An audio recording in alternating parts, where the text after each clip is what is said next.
kita panjatkan hadirat Allah Subhanahu wa Ta'ala atas kesempatan nikmat sehat yang diberikan sehingga kita bisa kumpul dalam pertemuan kali ini.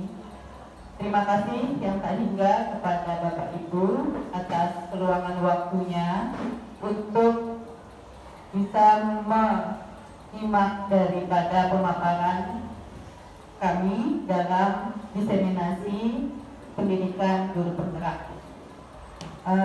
Yang akan saya sampaikan pada kesempatan ini adalah mengenai budaya positif. Dalam pendidikan kami itu berada pada modul 1.4. Ya. Budaya positif ini intinya adalah bagaimana menciptakan iklim suasana belajar di sekolah itu yang baik.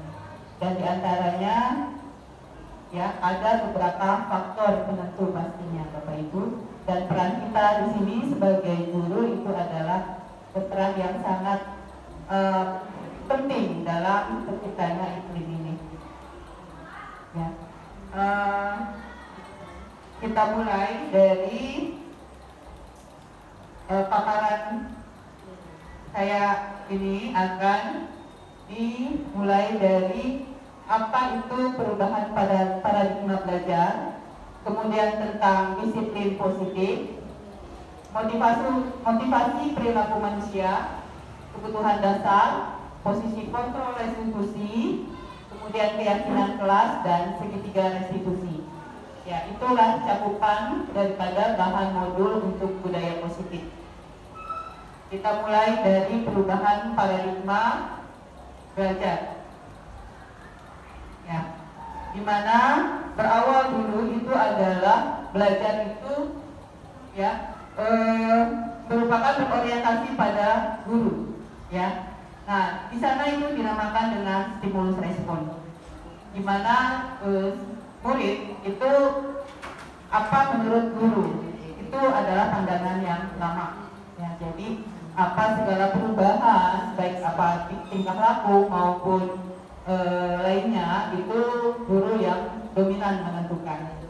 Nah, untuk saat ini perubahan berubah ya, paradigma itu berubah menjadi teori kontrol, di mana pembelajaran itu adalah berpihak kepada murid. Ya, di mana murid itu sebetulnya dia bukanlah sebuah kertas putih, tapi sudah ada tulisan. Dan peran guru di sini adalah menuntun bagaimana bagaimana kodrat yang ada pada murid itu menjadi lebih kuat. Ya, jadi di sana berarti di sini tetap guru itu mengedepankan murid. Ya, jadi di sini berorientasi pada murid. Ya, bagaimana? Jadi kita hanya sebagai penuntun atau among. Nah, kemudian tentang disiplin positif. Ya. Penerapan disiplin positif ini maksudnya adalah disiplin tanpa hukuman, tanpa kekerasan, tanpa sanksi, ya, juga tanpa penghargaan, di mana mengajarkan murid untuk memahami konsekuensi dari perilaku yang sudah mereka perbuat. Ya, mengajarkan murid bertanggung jawab atas kesadaran dirinya sendiri sehingga dia bisa hormat dan berinteraksi dengan lingkungannya secara baik. Jadi bagaimana hakikatnya guru itu menimbulkan murid itu bisa mempunyai kesadaran diri untuk berperilaku baik terhadap lingkungannya dan bertanggung jawab. Itu kuncinya disiplin positif. Nah, jadi di sini konsep disiplin itu ada disiplin dengan identitas gagal dan disiplin dengan identitas sukses. Ya. Kalau selama ini kita disiplin itu identik dengan peraturan, di mana di situ ada hukuman, kemudian ada penghargaan. Ya, nah itu paradigma identitas gagal, di mana kalau hukuman itu ya bisa membuat hal yang menyakitkan bagi murid, sedangkan kalau penghargaan itu hal yang tidak efektif, karena orientasi murid itu akan berbeda, berorientasi kepada apa itu dia mengejar sesuatu yang bukan seharusnya bukan karena motivasi dari luar, jadi motivasi intrinsik yang ditumbuhkan. Kemudian hukuman itu juga bisa menyebabkan rasa tidak nyaman, membuat takut, memaksa, menyembunyikan kesalahan, dan menjadi menjadikan dia rendah diri, ya, itu dampak daripada hukuman, ya, membentuk identitas gagal. Sedangkan penghargaan juga tidak efektif karena bisa merusak hubungan, mematikan kreativitas, menghukum itu dengan hadiah, sama saja dengan menghukum dengan hadiah penghargaan itu, dan merampas hak menghargai diri.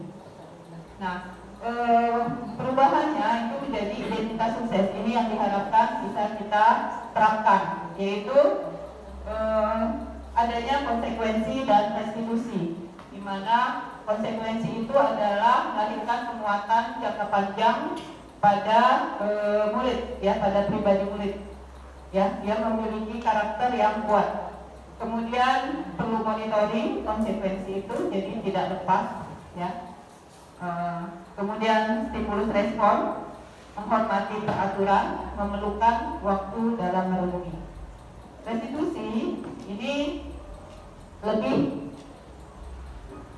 baik lagi, ya, lebih efektif lagi, di mana membuat murid bisa bertanggung jawab atas perilakunya, fokus pada pemecahan masalah, dia bisa menghargai diri dan orang lain, kemudian teori kontrol pada dirinya, dan bersemangat dalam memperbaiki diri dari kesalahan. Jadi di sini penerapan disiplin dengan identitas sukses, ya, adanya konsekuensi dan restitusi. Nah, sebetulnya apa yang segala sesuatu yang kita perbuat pasti punya tujuan, ya. Jadi motivasi perilaku manusia itu diantaranya untuk menghindari ketidaknyamanan atau hukuman, kemudian untuk mendapatkan imbalan atau penghargaan dari orang lain barangkali, juga untuk menjadi orang yang mereka inginkan dan menghargai diri sendiri dengan nilai-nilai yang mereka percaya. Itu motivasi perilaku manusia. Nah, berangkat sebetulnya motivasi itu berangkat daripada kebutuhan dasar.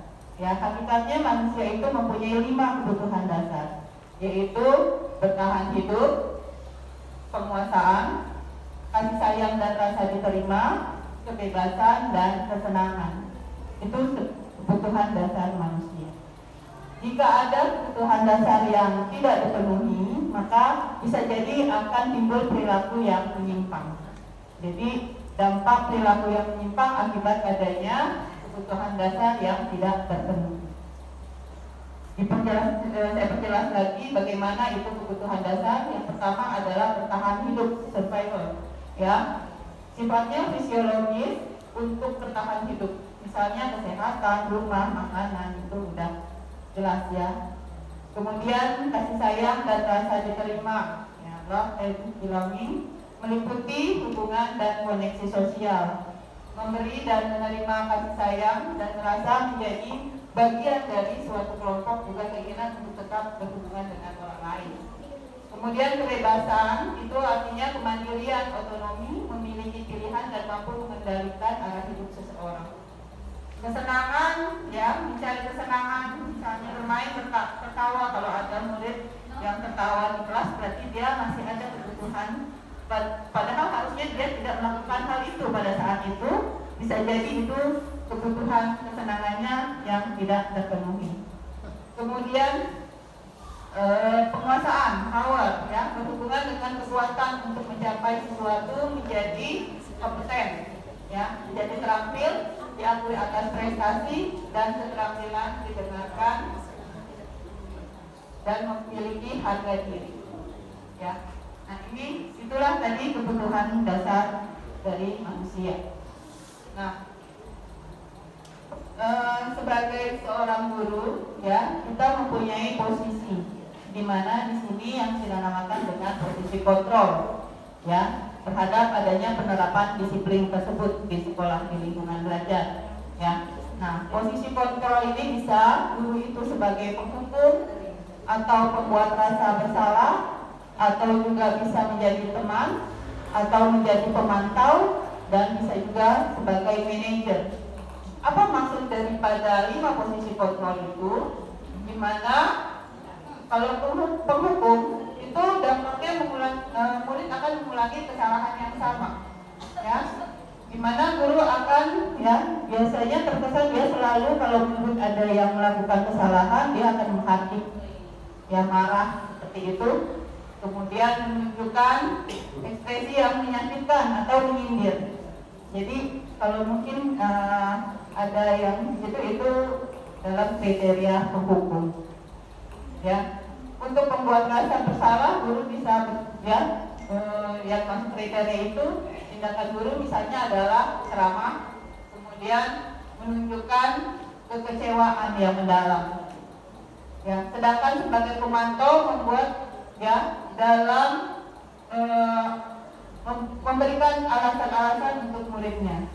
Ya, pemantau itu menghitung atau mengukur untuk guru. Ya, jadi perhitungan. Ini kesalahannya apa gitu. Nanti kita lihat. Sebagai manajer dia mengajukan pertanyaan-pertanyaan yang dilemparkan bagaimana solusi daripada siswa. Nah, kalau untuk sebagai penghukum biasanya guru akan berkata, kalau kamu tidak melakukannya saya akan itu seperti ancaman. Itu penghukum. Kalau dia membuat perasaan bersalah, ya memelas, tapi membuat murid itu menjadi rendah. Ya, kamu sudah mengecewakan ibu atau bapak, seperti itu. Donasinya tidak tinggi. Kemudian sebagai teman lakukan demi bapak ibu. Ya, kamu sudah nanti bapak ibu bantu.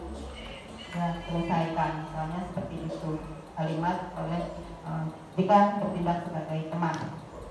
Untuk memantau apa peraturannya, jadi karena dia tolak ukur ya, mengukur.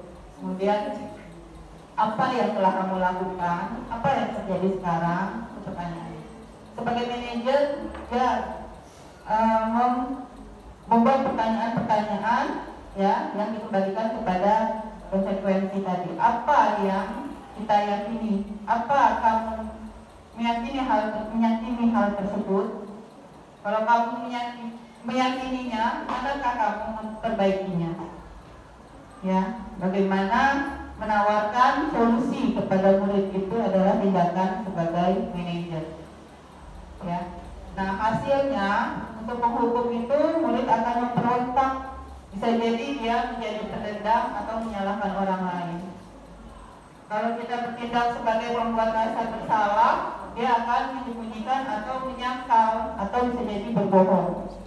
Jika bertindak sebagai teman, nanti murid akan ketergantungan, ya, tidak ini lagi. Jadi dia hanya bergantung kepada guru yang tidak sebagai teman. Untuk yang orang lain mungkin dia akan berbeda perilakunya.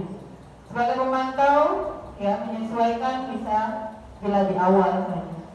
Manajer, nah ini yang menguatkan watak atau karakter.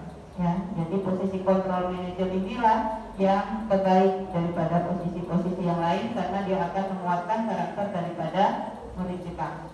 Nah, murid akan berkata, saya tidak peduli kalau untuk penghukum, untuk membuat rasa bersalah maafkan saya.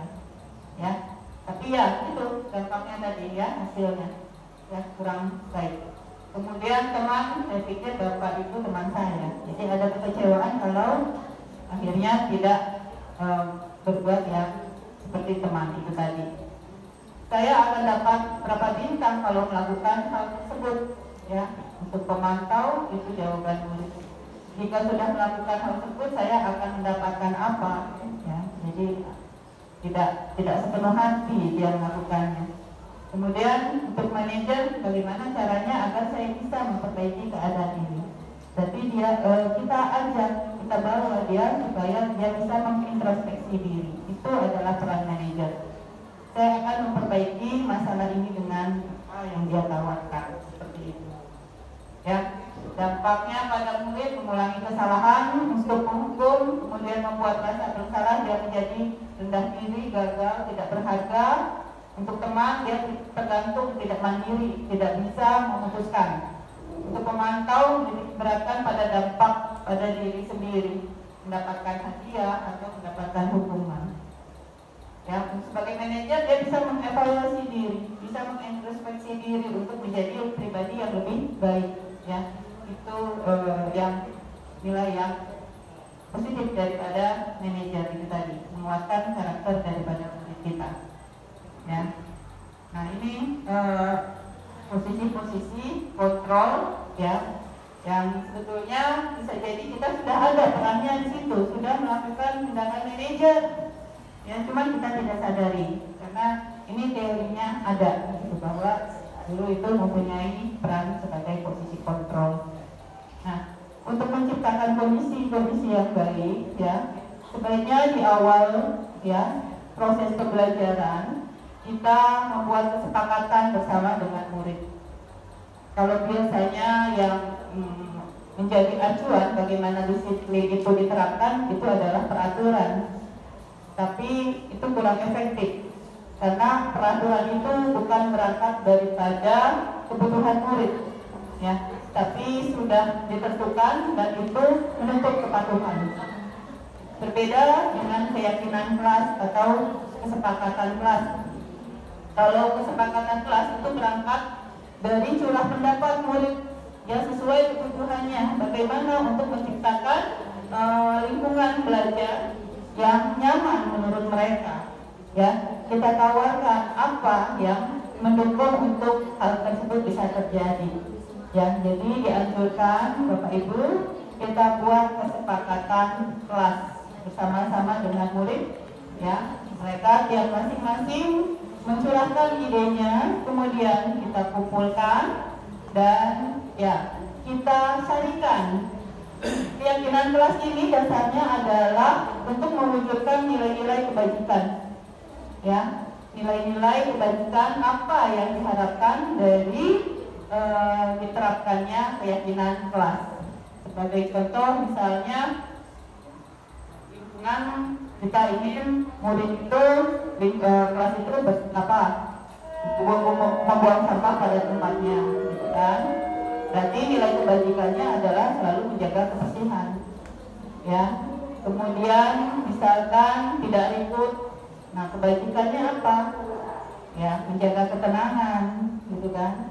Atau tidak berselisih paham, bertengkar, berarti itu nilai kebajikannya adalah saling menghargai. Jadi sebaiknya keyakinan kelas itu bermuatan kalimat-kalimat yang positif. Jadi motivasinya itu untuk hal-hal yang baik, ya. Jadi hindari kalimat-kalimat negatif dalam membuat kalimat keyakinan kelas, ya. Jadi nilai kebajikan apa? Dan sifatnya beda dengan peraturan. Kalau keyakinan kelas itu sifatnya abstrak, ya, tidak spesifik. Ya, beda dengan aturan dilarang memakai sepatu hitam. Sebenarnya intinya apa sih? Sepatu putih misalnya harus memakai sepatu hitam. Intinya apa sih poinnya dari itu, gitu kan? Menggunakan seragam lengkap itu kan sebetulnya bisa menjadi nilai kebajikan yang sama, iya kan? Misalnya demi menjaga kerapihan, ya kan? Keseragaman seperti itu, ya. Jadi mungkin mohon di sosialisasikan juga kepada murid bahwa keyakinan itu intinya adalah mewujudkan nilai-nilai kebajikan, ya. Nah,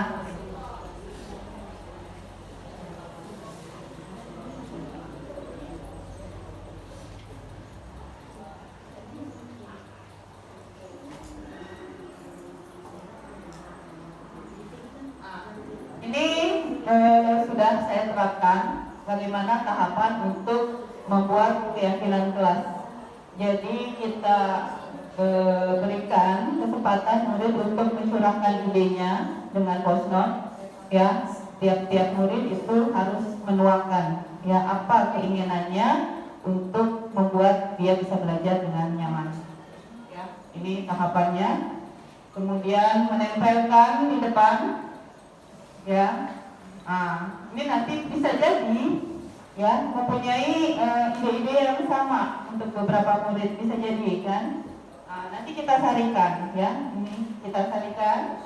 Nah, nanti kita buat poin-poinnya yang menurut itu adalah merupakan nilai kebajikan, ya. Artinya ini sudah kita berikan dari mereka, ya, bukan berangkat dari kita sebagai guru, tapi betul-betul keyakinan itu, kesepakatan itu muncul dari sanubari murid sendiri. Nah, mudah-mudahan dengan demikian mereka bisa konsekuen dalam melaksanakannya karena berangkat dari mereka, ya. Itu yang diharapkan dan akan lama-lama tumbuh kesadaran diri dan mereka merasa bertanggung jawab. Ya. Nah, untuk penerapan disiplin tadi, ya, dikenal adanya segitiga restitusi yang merupakan proses untuk menciptakan kondisi murid dalam memperbaiki kesalahannya sehingga bisa kembali ke kelompoknya dengan karakter yang lebih kuat. Ya, jadi tahapan bagaimana jika ada hal yang tidak sesuai dengan kesepakatan, ya, kita bisa menggunakan tahapan segitiga restitusi. Ya, segitiga berarti tahapannya ada 3. Ya, diantaranya yaitu menstabilkan identitas. Yang pertama itu tahapannya. Ya, jadi di sini kita bisa berbicara bahwa bukan kamu saja yang pernah melakukan hal seperti itu, misalnya terlambat. Itu menstabilkan identitas. Ya, jadi kita tidak langsung menyalahkan. Kemudian memvalidasi tindakan yang salah. Ya, kamu tentu punya alasan kenapa berbuat demikian. Ya, jadi itu tahapannya. Ya, yang ideal. Kemudian yang ketiga itu terakhir adalah menanyakan keyakinan. Kita kembalikan lagi karena kita sudah mempunyai keyakinan kelas. Jadi perilaku yang tidak sesuai dengan keyakinan kelas kita lemparkan. Apa yang tidak sesuai dengan keyakinan yang ada di kelas kita, gitu kan? Dari tindakan yang sudah dilakukannya, misalnya terlambat. Dia tidak sesuai dengan keyakinan yang mana, kita lemparkan pertanyaan itu. Dan dia akan berupaya ya mengkoreksi dirinya. Nah, dari situ kemudian kita tawarkan solusi dari murid sendiri, ya. Jadi bukan berangkat dari kita ingin seperti apa, tapi mereka yang tahu, yang paham dengan permasalahannya, dan mereka yang harus bisa mencari solusinya.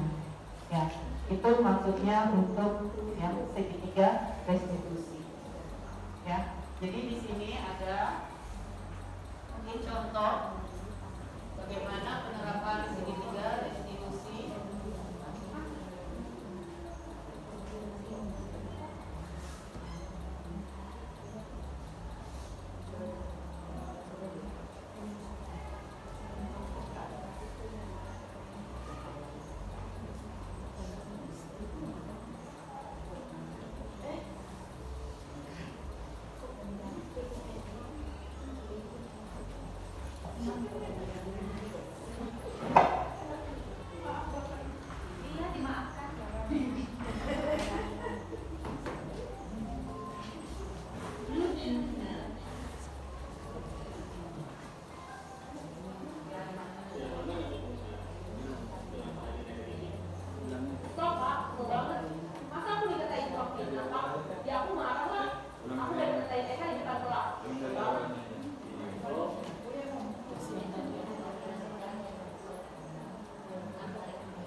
Ya pasti ya.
Itu salah satu contoh penerapan daripada segitiga restitusi ya, dengan posisi kontrol sebagai manajer. Bisa jadi semua tahapan itu tidak perlu harus kita lalui, tapi setidaknya yang lebih menguatkan itu adalah menanyakan keyakinan. Jadi kita kembalikan lagi kepada keyakinan kelas. Ini juga ada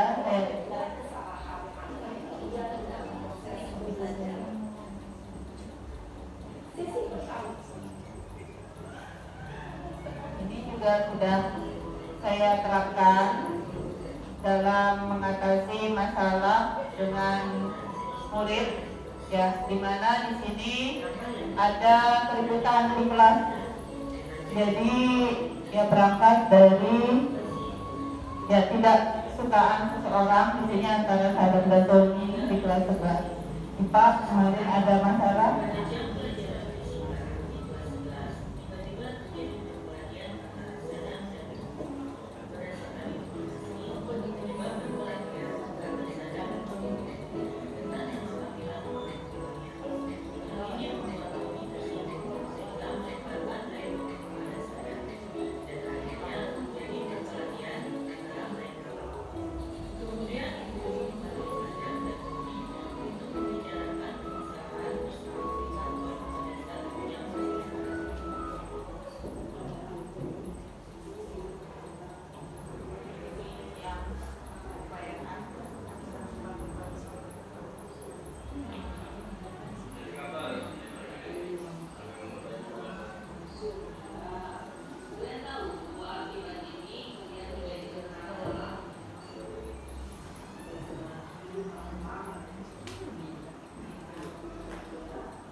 Saya sampaikan dalam kesempatan ini, bagaimana semoga budaya positif bisa terlaksana di sekolah kita, sehingga kita semua bisa menjalani proses ini di sekolah, di lingkungan kita ini dengan kenyamanan dan yang menyenangkan untuk semua.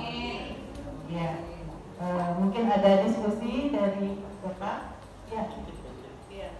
Tadi kan disampaikan di syuting ini kan? Ya, syuting ya. Kan datang loh.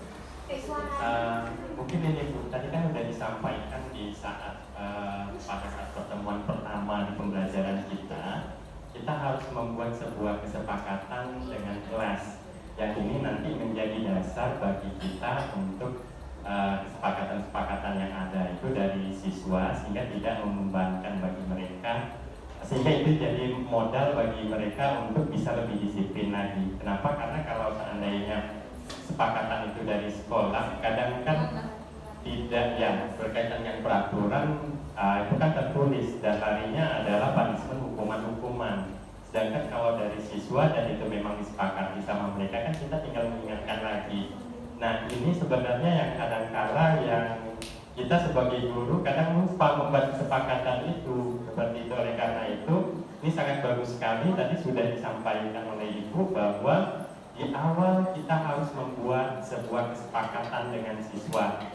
Di masing-masing kelas tentunya berbeda sesuai dengan kelasnya masing-masing. Oleh karena itu yang pengen saya sampaikan dan mungkin diskusikan, gimana sih langkah-langkah biar kita bisa membuat kesepakatan dengan siswa itu biar lebih terarah sehingga tidak membutuhkan waktu yang lama, hampir habis mungkin untuk membuat kesepakatan itu lebih dari 2 jam seperti itu.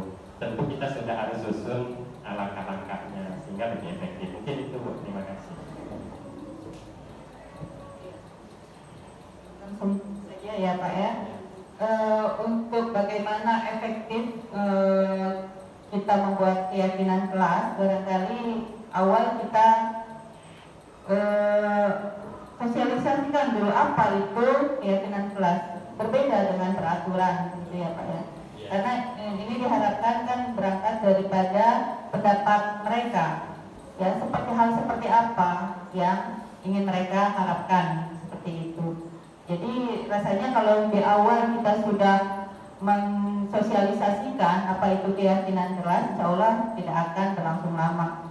Ya, yang saya terapkan kemarin juga tidak memakan waktu, ya, karena mereka pun bisa paham maksudnya apa, tujuannya apa, dan itu nilai-nilai kebajikan itu mungkin lebih lagi kita kuatkan, ya, bahwa tujuannya itu adalah untuk membentuk nilai kebajikan. Ya, ya, ya. Cukup Pak, terima kasih. Ya. Assalamualaikum warahmatullahi wabarakatuh. Ternyata saya juga masuk di kelas 10. Jadi sebelum saya memberikan materi pembelajaran, apakah ini kesepakatan kelas namanya, saya memberikan wacana kepada anak-anak apa yang akan dilakukan anak di kelas. Yang pertama saya katakan, kita di sini majmu'ah. Jadi kesepakatan kelas saya yang pertama, di kelas ini kita saling menghormati, saling menghargai, dan saling bekerja sama tanpa membedakan apapun latar belakang. Itu kesepakatan kelas yang pertama. Kesepakatan kelas yang kedua saya buat supaya kalian disiplin antar tugas tepat waktu. Apakah itu bisa dinamakan kesepakatan kelas? Itu yang pertama, Bu Yulia. Yang kedua, tadi di dalam diseminasi Bu Yuli mengatakan tidak ada penghargaan, tidak ada reward gitu ya. Sementara pada waktu kita di akreditasi kemarin, Ibu Asesor lebih meminta reward agar anak itu lebih bersemangat. Nah, bagaimana tanggapan Bu Yuli mengenai hal ini? Terima kasih. Assalamualaikum warahmatullahi wabarakatuh.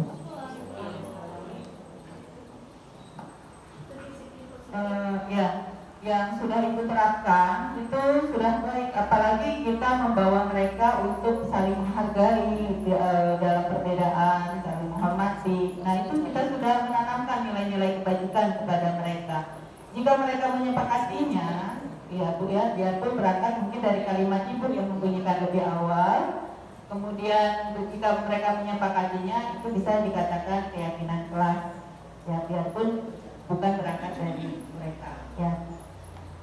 Untuk penghargaan itu memang boleh saja diterapkan, tapi dengan tujuan apa gitu kan? Jadi bukan karena suatu perilaku yang umum gitu ya, dari sehari-hari, atau bisa jadi itu yang selalu yang istimewa. Nah, itu bisa kita terapkan. Tapi kalau untuk orientasi itu harusnya wajar dia berbuat seperti itu, sebaiknya itu kita hindari untuk penghargaan, karena emang itu hal yang patut dia lakukan gitu kan. Iya, seperti itu. Bisa diterima Bu? Masih ada Bapak Ibu? Bagaimana? Ya, terima kasih atas keluangan waktu, kesempatan yang diberikan. Bagaimana Bapak Ibu mengenai paparan tadi? Kira-kira apakah bisa kita berlapang hati untuk berusaha menerapkannya. Kira-kira Bapak Ibu? Ya, mudah-mudahan ini membawa kebaikan untuk kita semua. Ya, perlahan-lahan kita mulai merubah paradigma-paradigma yang terdahulu, yang mungkin sekarang memang zaman berkembang, ya. Anak-anak kita itu ya sesuai perkembangan zamannya, ya kita mengikuti zaman yang ada saat ini. Ya, terima kasih. Billahi taufiq wal hidayah. Assalamualaikum warahmatullahi wabarakatuh. Waalaikumsalam.